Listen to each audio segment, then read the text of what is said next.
आप मुख्यमंत्री हैं, गुनाह जो भी करेगा उसका खाता हिसाब किताब आपके मुख्यमंत्री के बैलेंस में जोड़ा जाएगा। कोटा में लोगों की जमीनें छीनी जा रही है, व्यापार छीने जा रहे हैं। मैंने सुना है यहां पर डिटॉल का एक बड़ा 2000 करोड़ का कारखाना आया, पार्टनरशिप मांगी गई इसलिए चला गया कहीं बाहर, कोलकाता बंबई। क्या इसलिए नवाजा गया? ये गुनाहों की टोकरी भरती चली जा रही है, पाप का घड़ा भरता चला जा रहा है। ये जनता का आक्रोश देख लो। और मैं जवानों से कहना चाहता हूं, कार बुज़दिल हिजड़ों की तरह मत रहो। दुनिया में कई सरकारों ने गुनाह किया है तो जैन जी जनरेशन गूगल सड़कों पर आइए, सड़कों पर आइए, कद पलट दिए सत्ताओं के। क्या भारत का नौजवान कमजोर है? क्या वो 19 साल के प्रताप सिंह सराबा और बिरसा मुंडा की शहादत को भूल गया है?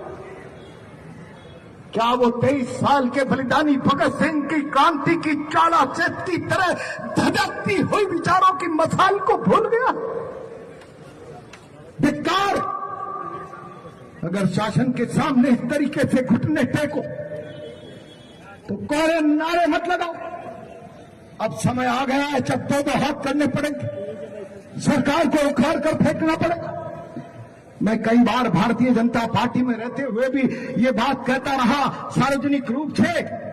एक हार्ड मास का पुतला, एक लाठी लंगोटी पर चलने वाला भारत का एक महात्मा भारत की आवाज के लिए हम अनशन करता था। दुनिया की सबसे ताकतवर सरकार झुकती थी, वार्ता करती थी, बुलाती थी, संवाद का रास्ता बंद नहीं करती थी। गांधी के साथ संवाद करो, अनशन करते हुए बुजुर्ग को कुछ हो गया तो भारत खड़ा हो जाएगा। आज के भारत में ये नैतिकता नहीं बची आजादी में। ये मेरे बगल में जेके के लोग जिनके बच्चे सेंट पॉल सोफिया में पढ़ा करते थे, आज वो मूंगफली के ठेले चलाकर आजीविका चला रहे हैं। एक मैंने जब 2008-7 में विधानसभा में कॉल अटेंशन मोशन लगाया था, तब समय का आंकड़ा मेरे पास है। 149 लोग हृदय गति रुक जाने से असाध्य बीमारियों के कारण जेके के वंचित मर गए थे।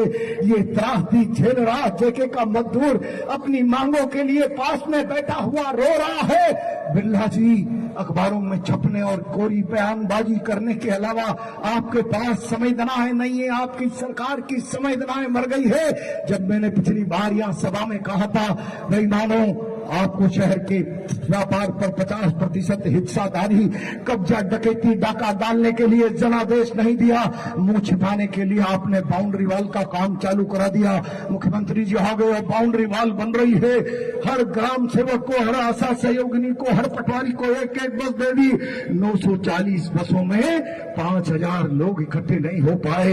एक बस में ड्राइवर, कल्लासी के अलावा 5-5 लोग। जनता आपसे त्रस्त है, जनता ने आपसे मुंह मोड़ लिया है।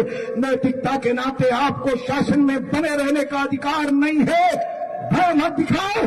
अब केवल आप भय से जनता को डराकर अपनी कुर्सी को बचाना चाहते हो। और जब जब प्रजातंत्र में सरकारें सुरक्षा की जगह भय का कारण बन जाए, जनता में भय पैदा करे, तो फिर जनता को, नौजवानों को मशाल पकड़ने की आवश्यकता है। बदलाव की मशाल, उखाड़ कर फेंकने की मशाल। इसके लिए कोटा हालती तैयार हो जाओ। यही आह्वान करते हुए अपनी बात को समाप्त करता हूं। बहुत बहुत धन्यवाद।